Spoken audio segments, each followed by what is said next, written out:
नमस्कार, मैं doctor Ramanivas Sharma Raman YouTube channel पर साइंस और टेक्नोलॉजी का सेशन लेकर के बच्चों आपके सामने सभी बच्चों का, सभी व्यूअर्स का, सभी लर्नर्स का बहुत बहुत स्वागत है हमारे इस यूट्यूब चैनल पर। जैसा कि आपको पता है, साइंस और टेक्नोलॉजी का यह इकलौता चैनल है जिसमें physics, chemistry, biology, computer, environment, इन सभी का थ्योरेटिकल और एफएलटी फुल लेंथ टेस्ट होता है।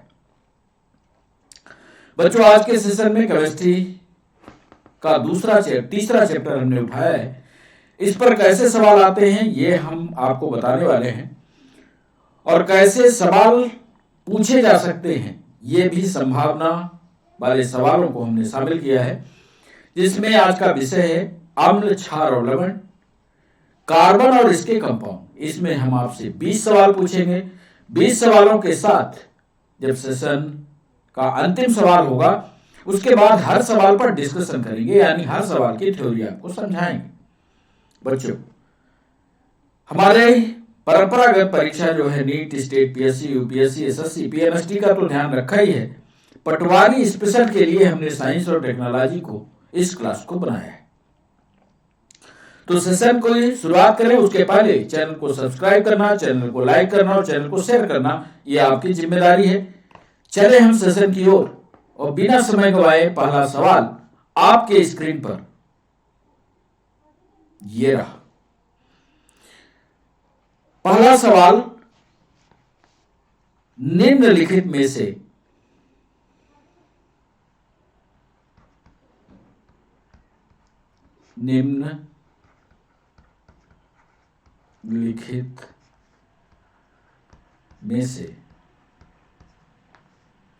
किसका ऑक्साइड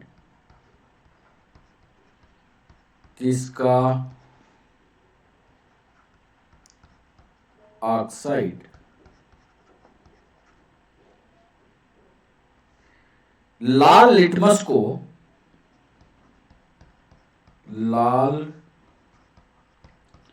लिटमस को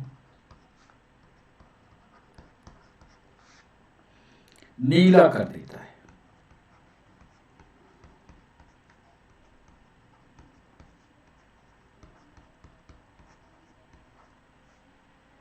2018 में आबकारी निरीक्षक की परीक्षा में यह सवाल पूछा गया। निम्नलिखित में से किसका ऑक्साइड लाल लिटमस को नीला करता है? यानी अम्ल और क्षार से यह लिया गया सवाल। ऑप्शन दे रहे हैं आपको। पहला ऑप्शन है, क्या वह मैग्नीशियम है?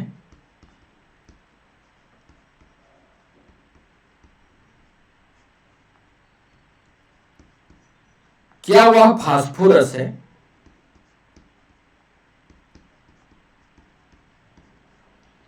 सी ऑप्शन दे रहे हैं, क्या वह सल्फर है? और क्या वह कार्बन है? थोड़ा सा घुमाता हुआ यह सवाल था। यदि आपने मेटर, नॉन मेटर को अच्छी तरह से उनके गुणों को पढ़ा होगा तो यह ऑप्शन आपसे बन जाएगा, क्योंकि एक इसमें धातु है और बाकी ये धातु है। तो निम्नलिखित में से किसका ऑक्साइड लाल लिटमस को नीला करता है? ये किसकी विशेषता है? वहां से जोड़ करके ये सवाल पूछा। कमेंट सेक्शन में आप कीजिए जवाब। इसका सही ऑप्शन मिलने पर आप हिसाब रखिए कि आपसे कितने सवाल बने। बच्चों, दूसरा सवाल आपके स्क्रीन पर यह रहा। विनेगर एक सॉल्यूशन है, हम उसको पूछ रहे हैं दूसरे सवाल को, विनेगर किससे बना होता है? मध्य प्रदेश पीएससी का यह सवाल, विनेगर किससे बना है?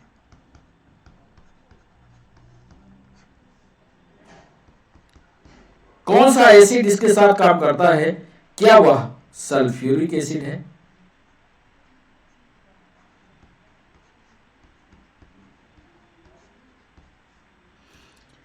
बी ऑप्शन में क्या वह एसिटिक एसिड है?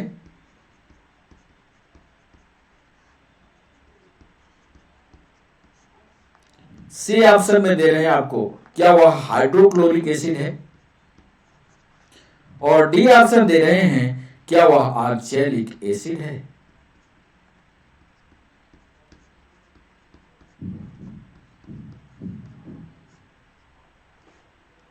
विनेगर किससे बनता है? कौन सा एसिड इसके उपयोग में आता है, या कौन सा इसका आधारभूत एसिड है, यह आपको बताना है। क्या वो सल्फ्यूरिक एसिड है, क्या वह एसिटिक एसिड है, क्या वह हाइड्रोक्लोरिक एसिड है, क्या वह ऑक्सैलिक एसिड है? कमेंट सेक्शन में सही जवाब कीजिए। तीसरा सवाल आपके स्क्रीन पर यह रहा। सिरके का रासायनिक नाम, सिरके का रासायनिक नाम क्या है?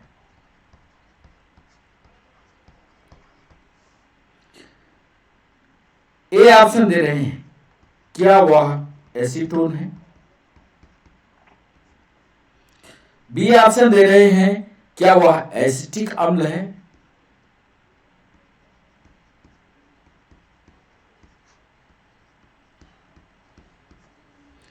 क्या वह फॉर्मेल्डिहाइड है?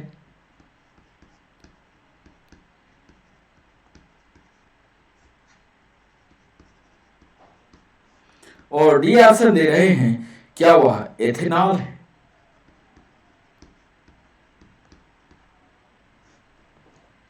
सिरके का रासायनिक नाम क्या है, यह आपको बताना है। क्या वह एसीटोन है, क्या वह एसिटिक एसिड है, क्या वह फॉर्मेल्डिहाइड है, क्या वह एथेनॉल है? बच्चों, जब सुबह हम आपको ये जानकारी देते हैं कि आज इस चैप्टर पर हम आपसे सवाल पूछेंगे, तो आपकी जिम्मेदारी बनती है कि उस चैप्टर को आप थ्योरेटिकली एक बार पढ़ लीजिए, और पढ़ करके हमारे सेशन में शाम को 5 बजे लाइव होइए। लाइव करते समय आप ये देखिए कि क्या थ्योरी पढ़ते समय हम इन चैप्टरों को, इन सवालों को पढ़ा है।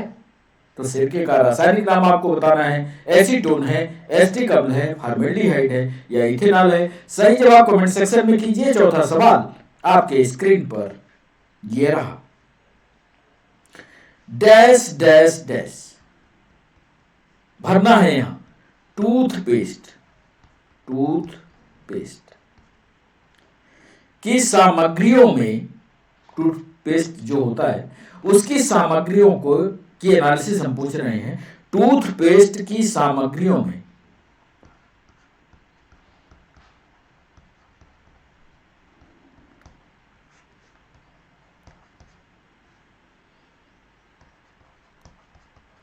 एक है,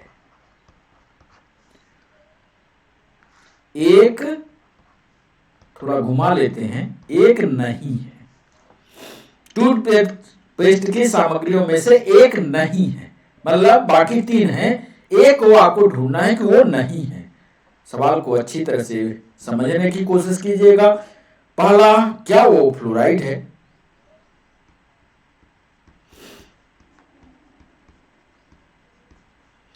बी ऑप्शन दे रहे हैं, क्या वह सोडियम कार्बोनेट है?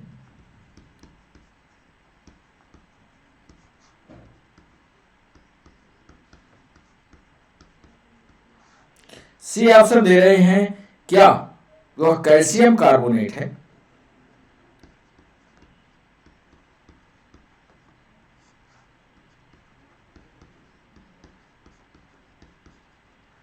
और डी ऑप्शन दे रहे हैं, क्या वह मैग्नीशियम कार्बोनेट है?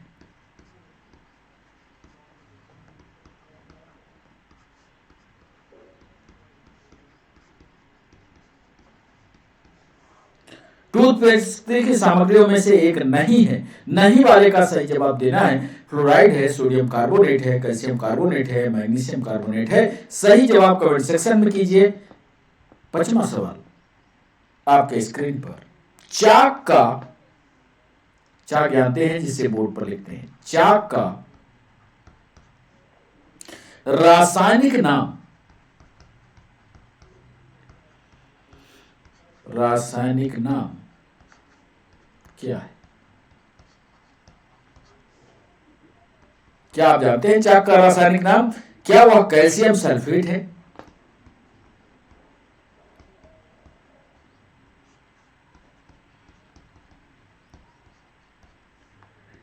बी ऑप्शन, क्या वह कैल्शियम नाइट्रेट है?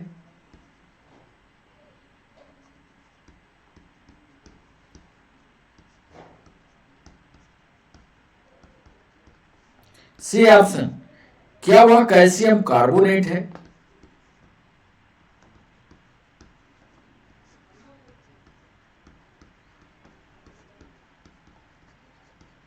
और डी ऑप्शन दे रहे हैं, क्या वह कैल्शियम फास्फाइड है?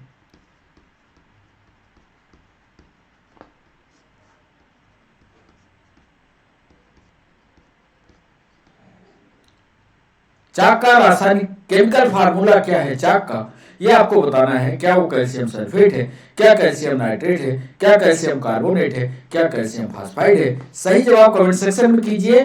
छठवां सवाल आपके स्क्रीन पर, डैश डैश डैश, हवा यानी एयर से नमी के अवशोषण की, हवा से नमी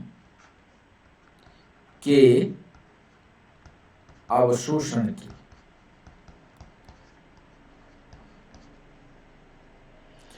प्रक्रिया क्या है? हवा सामान्य रूप से हो और उस हवा में जो नमी हो उसको एब्जॉर्ब किया जाए, इस प्रक्रिया को क्या कहते हैं? ये हमने सवाल पूछा। क्या इस प्रक्रिया को डेल क्वेसेंस कहते हैं?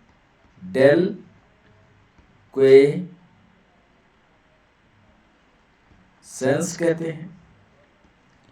हिंदी नहीं बताने वाले कैपिलरी एक्शन कहते हैं, कैपिलरी एक्शन कहते हैं। सी ऑप्शन दे रहे हैं, क्या इसको एब्जॉर्प्शन कहते हैं? और डी ऑप्शन दे रहे हैं, क्या इसको ऑस्मोसिस कहते हैं? हिंदी नहीं बताएंगे इसकी, हिंदी बताया तो उत्तर निकल आएगा, इसलिए पूछ रहे हैं। हवा से नमी को एब्जॉर्ब कर लिया जाए, डेलिक्वेंसेस की प्रक्रिया कहलाती है, कैपिलरी एक्शन की प्रक्रिया कहलाती है, अवशोषण की प्रक्रिया कहलाती है, या परासरण की प्रक्रिया कहलाती है? कौन सी प्रक्रिया कही जाती है जिसमें हवा से नमी को एब्जॉर्ब किया जाता है? यह था यूपीएससी का सवाल। 7वां सवाल आपके स्क्रीन पर यह रहा, डैश डैश डैश, कार्बन का एक रूप, कार्बन का एक रूप नहीं है। कार्बन कई रूपों में उसके अपरूप पाए जाते हैं, उन अपरूपों में से एक रूप नहीं है। कौन सा नहीं है ये आपको बताना है। 3 तो होंगे ही होंगे। ए दे रहे हैं हीरा, क्या ये कार्बन का रूप है? बी ऑप्शन दे रहे हैं सिलिका, क्या है कार्बन का रूप है? सी ऑप्शन दे रहे हैं क्या यह फुलेरिन, फुलेरिन क्या है कार्बन का रूप है? और डी ऑप्शन दे रहे हैं क्या यह ग्राफीन, या कहीं कहीं ग्राफीन भी लिखा रहता है।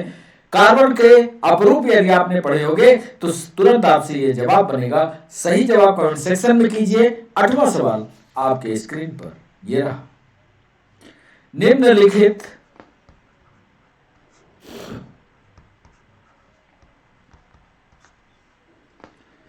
में से कौन सा कार्बन का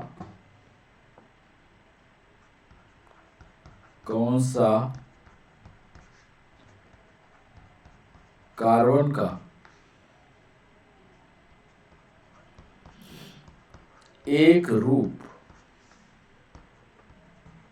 नहीं?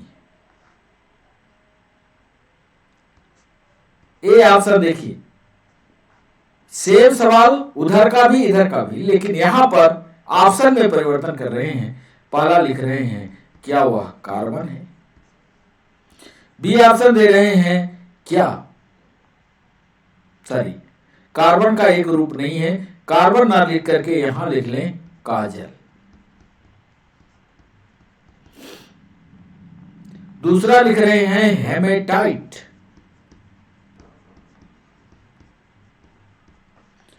सी ऑप्शन दे रहे हैं ग्रेफाइट।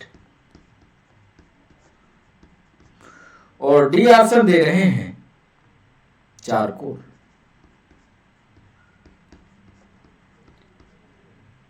इन चारों में से एक कार्बन का रूप नहीं है या कार्बन उसमें नहीं है, यह आपको बताना है। सही जवाब कमेंट सेक्शन में कीजिए। तब लीजिए 9वां सवाल। हीरा निम्नलिखित का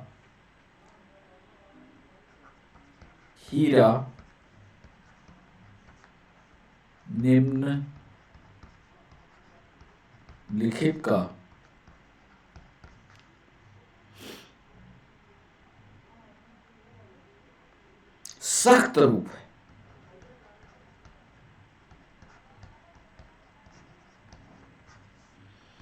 ये ऑप्शन देखिए, ऑक्सीजन का,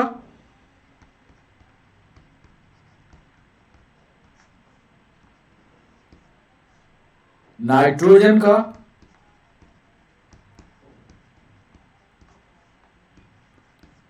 सी ऑप्शन पारा का, और डी ऑप्शन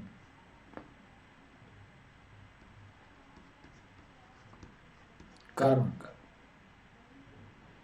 किसका सख्त रूप है, किसका हार्डेस्ट पार्ट है? क्योंकि दुनिया में हीरा जो है सख्त है, सबसे सख्त है। ऑक्सीजन, नाइट्रोजन, हाइड्रोजन, कार्बन, ये किसका सख्त रूप है, यह आपको बताना है। 9वां सवाल कमेंट सेक्शन में कीजिए। लीजिए 10वां सवाल। ग्रेफाइट की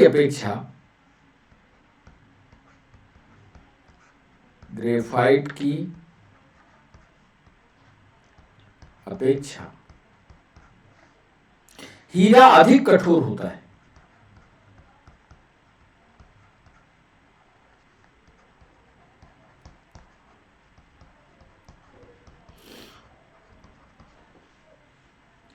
इसका कारण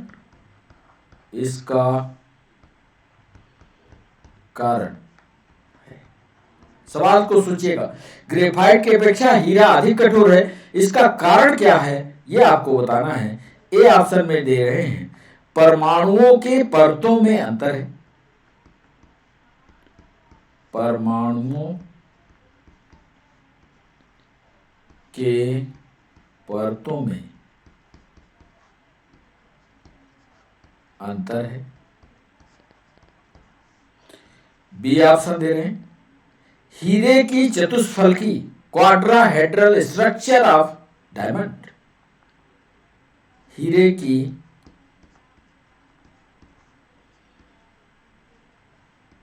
चतुष्फलकी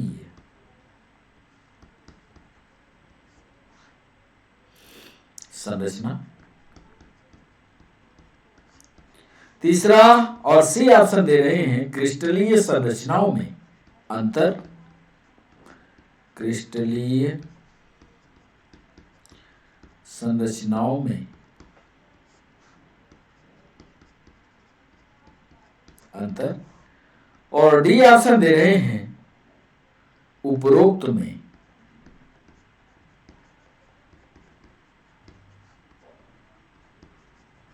कोई नहीं।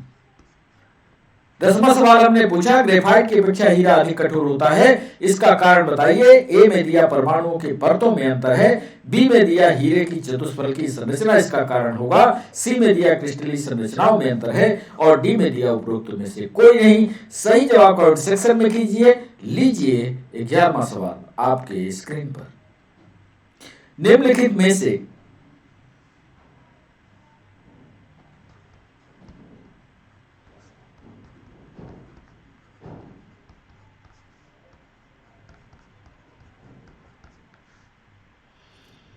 कौन सा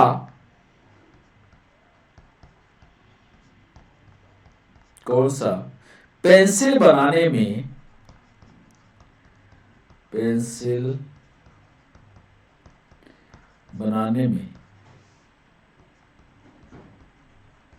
प्रयुक्त किया जाता है। ए ऑप्शन, क्या वह चारकोल है? बी ऑप्शन, क्या वह बोन कोक है या अस्थि कोयला है?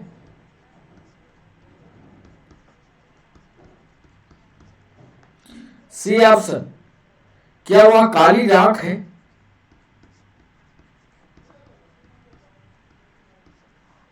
और डी ऑप्शन दे रहे हैं, क्या वह ग्रेफाइट है?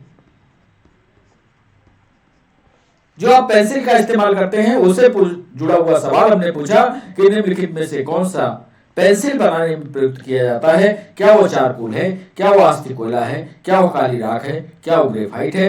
12वां सवाल आपके स्क्रीन पर यह रहा। लेड पेंसिल में, ध्यान से सुनिएगा, नीट का यह सवाल, लेड पेंसिल में लेड का प्रतिशत कितना होता है? लेड का प्रतिशत कितना होता है? लेड पेंसिल में लेड का प्रतिशत कितना होता है, यह रहा सवाल। ए ऑप्शन है इसका, क्या यह 0 होता है? बी ऑप्शन है, क्या यह 100 होता है? क्या यह 100 होता है? और सी ऑप्शन है, क्या यह 77 होता है? और डी ऑप्शन है, क्या यह 65 होता है? प्रतिशत में बताना है, ध्यान रखिएगा, ये सारी जानकारी वो प्रतिशत में मांग रहा है कि लेड पेंसिल में लेड की मात्रा प्रतिशत में कितनी है? क्या 0 है, क्या 100 है, क्या 77 है, क्या 65 है? Or this is 0, or this is 100, or this is 77, or this is 65। सही जवाब कमेंट सेक्शन में करिए आप। आपके लिए 13वां सवाल ये रहा। फुलेरिन जो कार्बन का अप्रूव है, फुलेरिन एक नया खोजा गया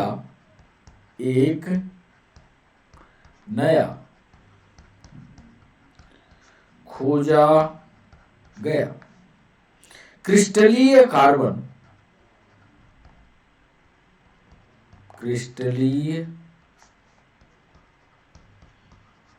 कार्बन अपरूप है। सही है, फुलेरिन एक कार्बन का अपरूप है जो क्रिस्टल के रूप में है, उसी को फुलेरिन कहते हैं। तो फुलेरिन एक नया खोजा गया क्रिस्टलीय कार्बन अपरूप है। इसके सबसे सामान्य रूप में, इसके सबसे सामान्य रूप में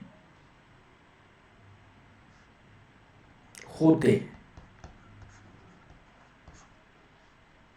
कितने परमाणु होते हैं? सबसे सामान्य रूप के कितने परमाणु होते हैं फुलेरिन में, यह सवाल पूछा है। यह भी सवाल नीट में पूछा गया। क्या यह 100 कार्बन परमाणु, 100 कार्बन परमाणु? बी ऑप्शन 80 कार्बन परमाणु? सी ऑप्शन 60 कार्बन परमाणु? और डी ऑप्शन 40 कार्बन परमाणु? फुलेरिन एक नया खोजा गया क्रिस्टलीय कार्बन अपरूप है। इसके सबसे सामान्य रूप में 100 कार्बन परमाणु होते हैं, 80 कार्बन परमाणु होते हैं, 60 होते हैं, 40 होते हैं। सही जवाब कमेंट सेक्शन में कीजिए। हम आपसे पूछते हैं 14 नंबर का सवाल। निम्नलिखित में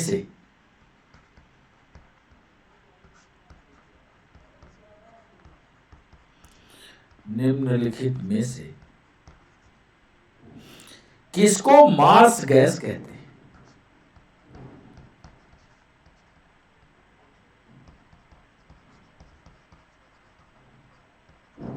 मार्स गैस।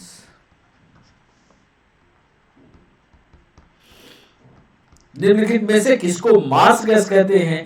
ए ऑप्शन दे रहे हैं, क्या वह कार्बन मोनोऑक्साइड है?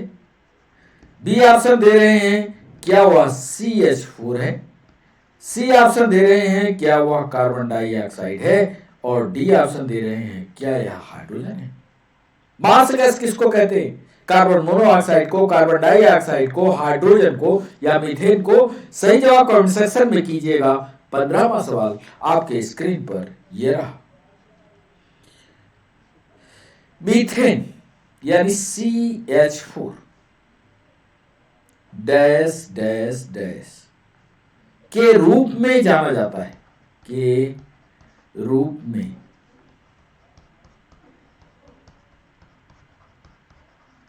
अब यदि आपने इसकी थ्योरी पढ़ी होगी तो उत्तर दोनों का करीब करीब एक जैसे ही आएगा। मीथेन के रूप में जाना जाता है।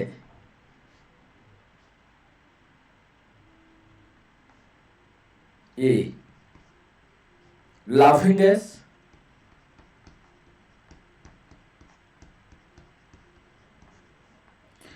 बी ऑप्शन दे रहे हैं टीयर गैस,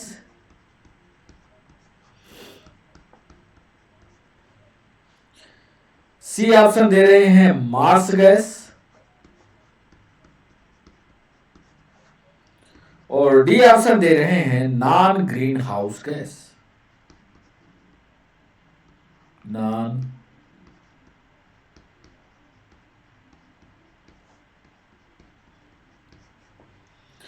मीथेन के रूप में किसको जाना जाता है, या मीथेन का दूसरा नाम क्या है? क्या उसका नाम लाफिंग गैस है? क्या उसका टीयर गैस है? क्या उसका नाम मार्स गैस है? क्या वह नॉन ग्रीन हाउस गैस है? 15वां सवाल का सही जवाब कमेंट सेक्शन में कीजिएगा। आपके स्क्रीन पर आने वाला है 16वां सवाल। मार्स गैस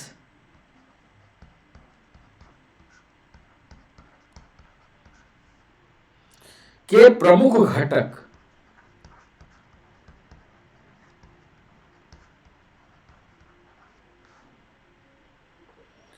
क्या है? मार्स गैस का प्रमुख घटक क्या है यह आपको बताना है। क्या मार्स गैस का मेन इंपॉर्टेंट कंपोनेंट CH4 है? दूसरा ऑप्शन, क्या इसका मेन कंपोनेंट नाइट्रोजन है? सी ऑप्शन, क्या इसका मेन कंपोनेंट हाइड्रोजन है? और डी ऑप्शन, क्या इसका मेन कंपोनेंट आर्गन है? मार्स गैस के प्रमुख घटकों में से प्रमुख घटक या इंपॉर्टेंट पार्ट क्या है? क्या मीथेन है? क्या नाइट्रोजन है? क्या हाइड्रोजन है? क्या आर्गन है? बहुत सारे सवाल इस तरह से विभिन्न स्टेट की परीक्षाओं में वनडे एग्जाम में पूछे गए। आज उन्हीं सवालों को हमने शामिल किया है। बच्चों, इसका सही जवाब दीजिए कमेंट सेक्शन में। हम आपको दिखाते हैं 17वां सवाल। सूखी बर्फ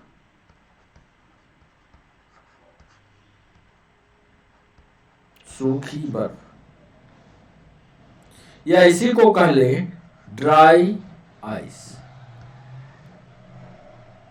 क्या है?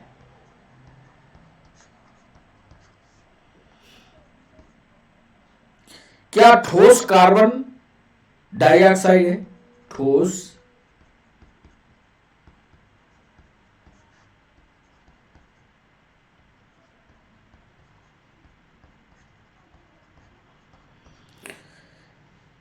क्या यह ठोस कार्बन डाइऑक्साइड है?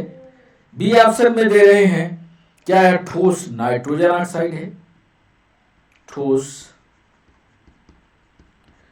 नाइट्रोजन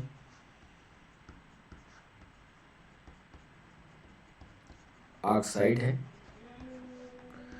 सी ऑप्शन दे रहे हैं, क्या यह ठोस सल्फर डाई ऑक्साइड है? ड्राई आइस है क्या? ठोस कार्बन डाइऑक्साइड है, ठोस नाइट्रोजन ऑक्साइड है, ठोस सल्फर डाइऑक्साइड है, या डी ऑप्शन दे रहे हैं, क्या ठोस जल है। सूखी बर्फ, बर्फ आप जानते हैं, सूखी बर्फ का केमिकल कंपोजिशन हमने पूछ लिया कि यह ठोस कार्बन डाइऑक्साइड है, ठोस नाइट्रोजन ऑक्साइड है, ठोस सल्फर डाइऑक्साइड है, या ठोस जल है। बच्चों 17वां सवाल का सही जवाब कीजिए। 18वां सवाल आपके स्क्रीन पर यह रहा। काला सोना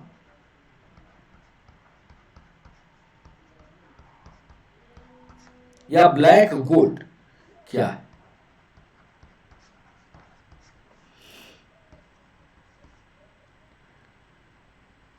अपरिष्कृत सोना, अपरिष्कृत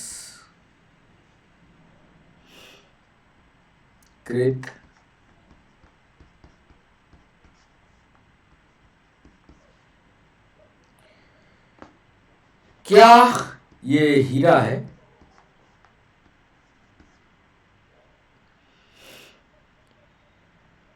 क्या ये कोयला है? और डी ऑप्शन है, क्या यह कार्बन है? काला सोना क्या है? अपरिष्कृत सोना है, हीरा है, कोयला है, या कार्बन है? सही जवाब कमेंट सेक्शन में दीजिए। बच्चों आपका 19वां सवाल ये रहा। पेट्रोलियम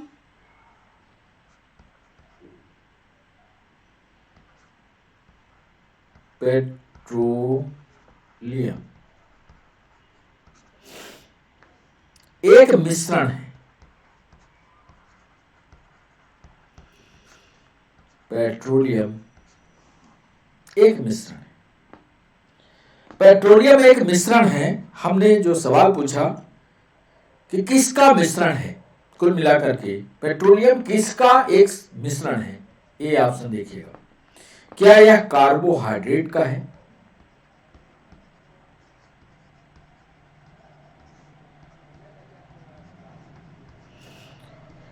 बी ऑप्शन दे रहे हैं, क्या यह कार्बोनेट का है?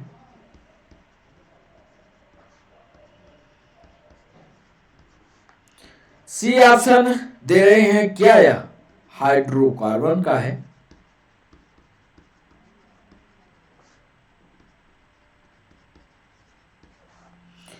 और डी ऑप्शन दे रहे हैं, क्या यह कार्बाइडों का है?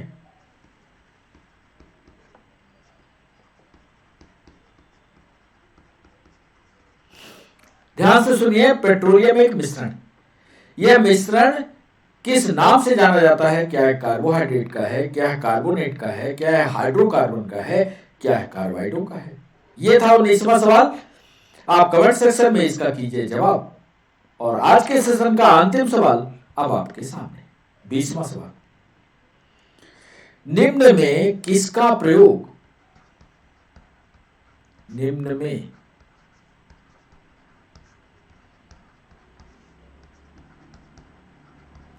किसका प्रयोग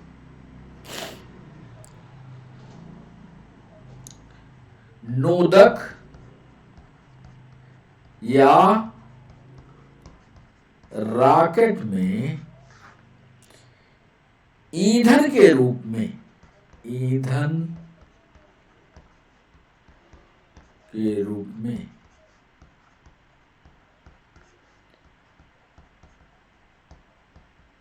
किया जा सकता है? निम्न में से किसका प्रयोग नोदक या रॉकेट में ईंधन के रूप में प्रयुक्त किया जाता है? यह था हमारा सवाल। ए ऑप्शन दे रहे हैं, क्या यह द्रव हाइड्रोजन, द्रव हाइड्रोजन धन द्रव नाइट्रोजन है?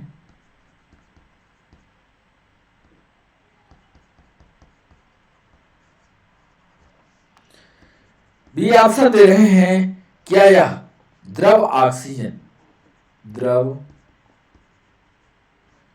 ऑक्सीजन धन द्रव आर्गन है।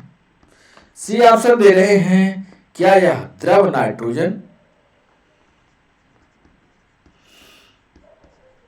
द्रव नाइट्रोजन, धन द्रव ऑक्सीजन है।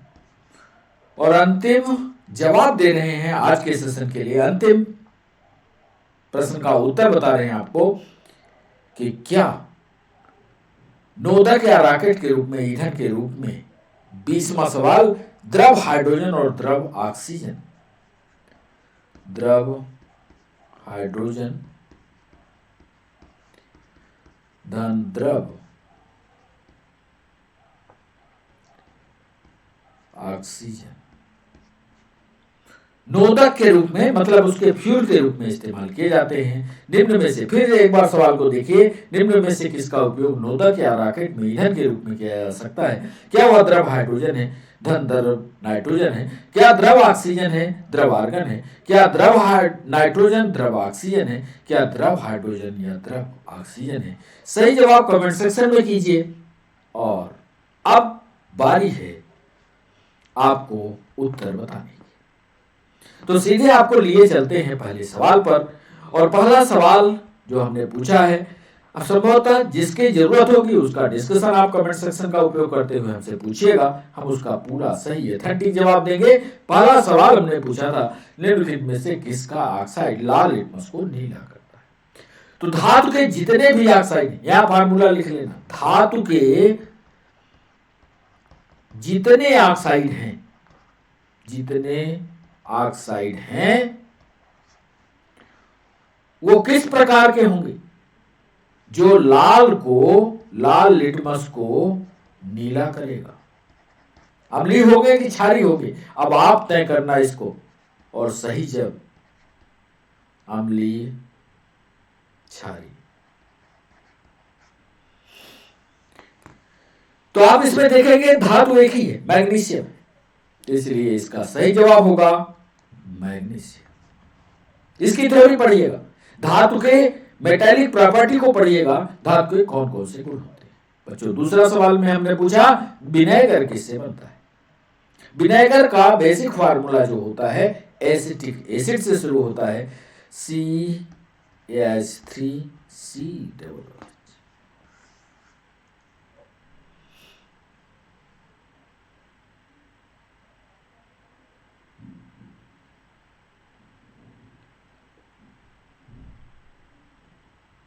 तीसरा सवाल हमने सिरके का रासायनिक नाम क्या है यह पूछा।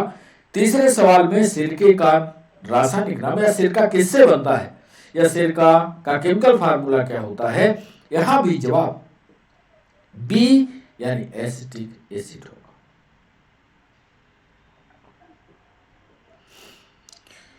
फिर हम आपसे चौथा सवाल पूछे कि टूथपेस्ट की सामग्रियों में से एक नहीं है, फ्लोराइड उसमें पाया जाता है, सोडियम कार्बोनेट, कैल्शियम कार्बोनेट या मैग्नीशियम कार्बोनेट में दो कंफ्यूजन में, मैग्नीशियम कार्बोनेट होता है कि नहीं, तो प्रचार में टीवी में दिखाता रहता है, फ्लोराइड तो पक्का। चौथे सवाल का सही जवाब होगा सोडियम कार्बोनेट नहीं होता, इसके अलावा फ्लोराइड होता है, कैल्शियम कार्बोनेट होता है, मैग्नीशियम कार्बोनेट होता है, सोडियम कार्बोनेट नहीं होता।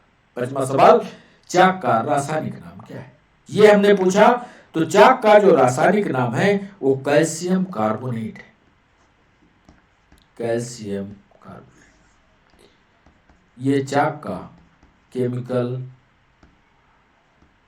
फार्मूला। छठवां सवाल, हवा में नमी के अवशोषण की प्रक्रिया क्या कहलाती है? डेलिक्वेसेंस एक प्रक्रिया होती है जिसमें हवा की नमी को सोखा जाता है। कैपिलरी एक्शन में क्या होता है? कैपिलरी एक्शन में कोई भी पानी जो है वो विपरीत स्लोप की तरफ चढ़ जाता है। एब्जॉर्प्शन का मतलब अवशोषण होता है, ऑस्मोसिस का मतलब परासरण होता है। सारी परिभाषाएं हम आपको पढ़ा भी चुके हैं, कई बार अनअकैडमी पर भी पढ़ाया है। कैपिलरी क्या होता है, एब्जॉर्प्शन क्या होता है, ऑस्मोसिस क्या होता है। डेलिक्वेसेंस एक प्रक्रिया है जिसमें हवा से नमी को अवशोषित कर लिया जाता है। 7वां सवाल था। कार्बन का एक अपरूप नहीं है बच्चों, हीरा एक अपरूप है, फुलेरिन एक अपरूप है, ग्राफीन एक अपरूप है, सिर्फ बचता है सिलिकॉन। यह साई जो है ये कार्बन का अपरूप नहीं है, कार्बन का अपरूप नहीं है, सिलिकॉन। तो इसको पढ़ लीजिएगा।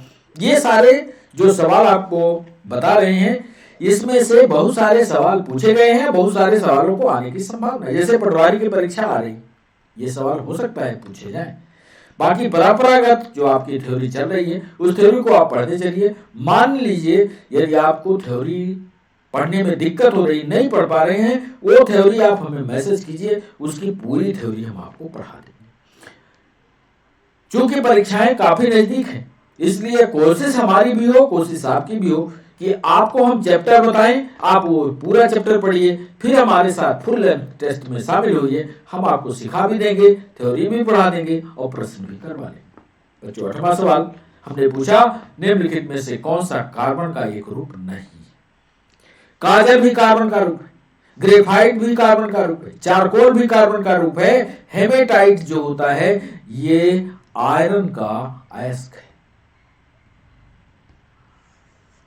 याद करिए, इसके पहले बहुत सारे सवालों पर हेमेटाइट का डिस्कशन हमने किया। 9वां सवाल, हीरा निम्नलिखित का सख्त रूप है। 9वां सवाल हमने पूछा,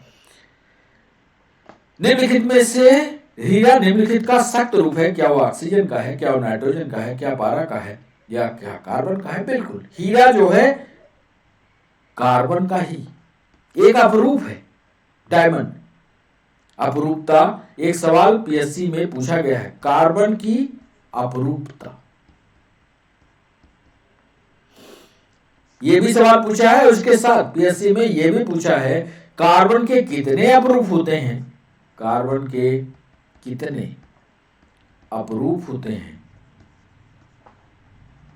विस्तार से समझाएं। इसलिए हर परीक्षा के लिए जो बच्चे जिस हिसाब से अपनी परीक्षा कर रहे हैं उस हिसाब से इसका नोट्स बनाएं, उसकी थ्योरी बनाएं और अपना उद्देश्य पूरा करें। 10वां सवाल, ग्रेफाइट की अपेक्षा हीरा अधिक कठोर होता है, इसका कारण बता दीजिए। 10वें सवाल का 10वें सवाल में जो हीरा होता है वो अधिक कठोर, उसकी क्वाड्राहेड्रल संरचना होती है। ऐसे कभी हीरा को आप काटिए, हीरा मान लीजिए ऐसा है, तो ये इस तरह की रचनाएं उसमें आपको दिखेंगे। क्वाड्राहेड्रल स्ट्रक्चर ये कहलाता है, क्वाड्राहेड्रल स्ट्रक्चर, इसकी संरचना पढ़िएगा। और हीरे की चतुष्फलकीय रचना जो होती है, 4 फलकों वाली जो रचना होती है, चौखुट वाली रचना होती है, वही इसके कड़ेपन का कारण होती है। ये था 10वां सवाल।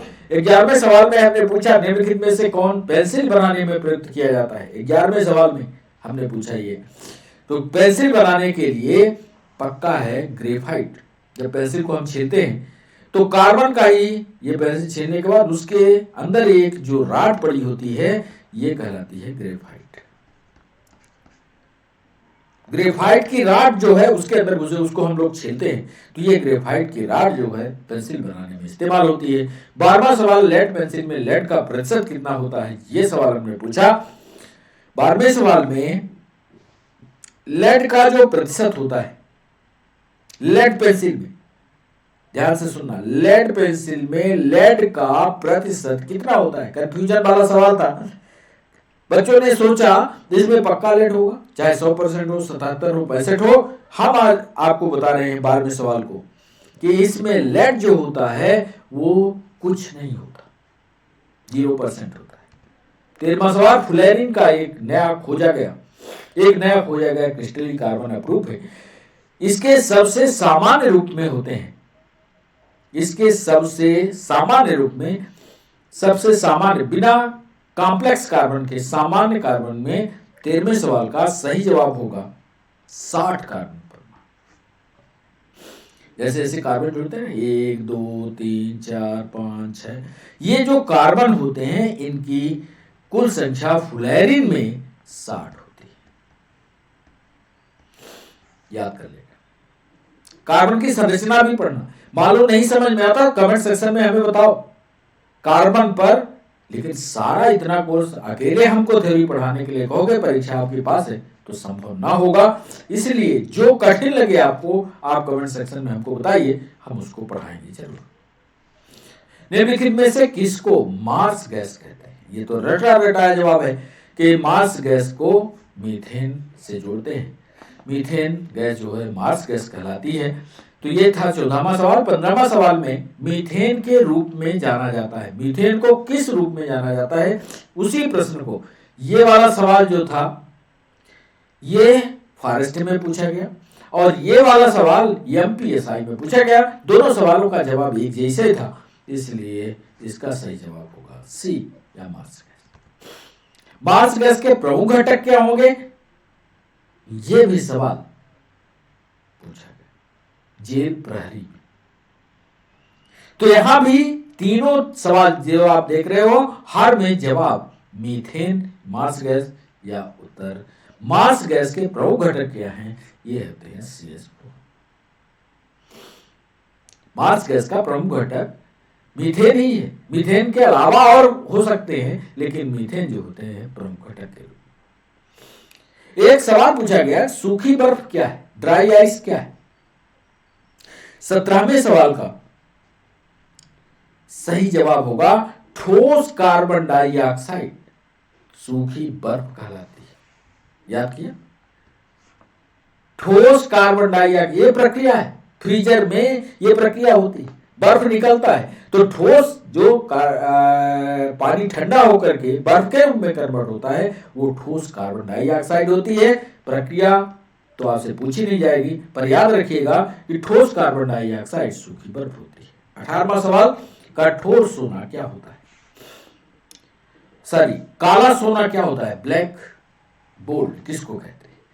ब्लैक गोल्ड क्या हो सकता है? काला सोना, इतना सारा पैसा उसमें मिलता है सरकार से, इतने उसका खजाना भर जाता है, इसीलिए ब्लैक गोल्ड का सही नाम होगा कोयला। ये भी सोने से कमजोर नहीं है, बहुत सारा पैसा देता है। पेट्रोलियम एक मिश्रण है। 19वां सवाल हमने पूछा, तो पेट्रोलियम में हाइड्रोकार्बन्स बने होते हैं, कार्बन, हाइड्रोजन और ऑक्सीजन। कार्बन, हाइड्रोजन और ऑक्सीजन तीनों को मिलकर के जो पेट्रोलियम पदार्थ बनता है, इसी को, इसकी भी थ्योरी पढ़ाएंगे, आप चिंता मत करिएगा। ये हाइड्रोकार्बन कहलाते हैं, हाइड्रोकार्बन कहलाते हैं। और 20वां सवाल हमने पूछा, निम्न में से किसका प्रयोग नोदक या रॉकेट में ईंधन के रूप में किया जा सकता है? तो 20वें सवाल का सही जवाब होगा द्रव हाइड्रोजन और द्रव ऑक्सीजन। लिक्विड हाइड्रोजन हम लोग याद करते थे, LS लिखते थे, LO लिखते थे। लिक्विड हाइड्रोजन, लिक्विड ऑक्सीजन का प्रयोग रॉकेट में ईंधन के रूप में किया जा सकता है, क्योंकि ये ऊपर जाकर के, और मान लीजिए बहुत ज्यादा ठंडा हो तो बर्फ में कन्वर्ट हो जाएगा, ये बर्फ में कन्वर्ट नहीं होगा। लिक्विड हाइड्रोजन, लिक्विड ऑक्सीजन का उपयोग रॉकेट में ईंधन के रूप में किया जा सकता है। अभी 4-5 सवाल ईंधन से जुड़े हुए और हैं, जिसको हम अगले सेशन में शामिल करेंगे। ईंधन को भी, ईंधन वाले चैप्टर, कार्बन को तो पढ़िए, ईंधन वाले चैप्टर को भी पढ़ लीजिएगा, उससे महत्वपूर्ण सवाल अगले सेशन में, और बायोमॉलिक्यूल पर सवाल अगले सेशन में हम शामिल करेंगे। और आज सेशन को अब यहीं पर रोकेंगे। तो बच्चों, आप हमारे साथ जुड़े, हमारे साथ सवालों को किया, इसके लिए सभी बच्चों का बहुत बहुत शुक्रिया। कैसा रहा सेशन, ये जरूर आप अपने कमेंट सेक्शन में लिखिएगा। आज के लिए बस इतना ही, फिर मिलते हैं नए सेशन के साथ। तब तक के लिए बाय बाय, नमस्कार।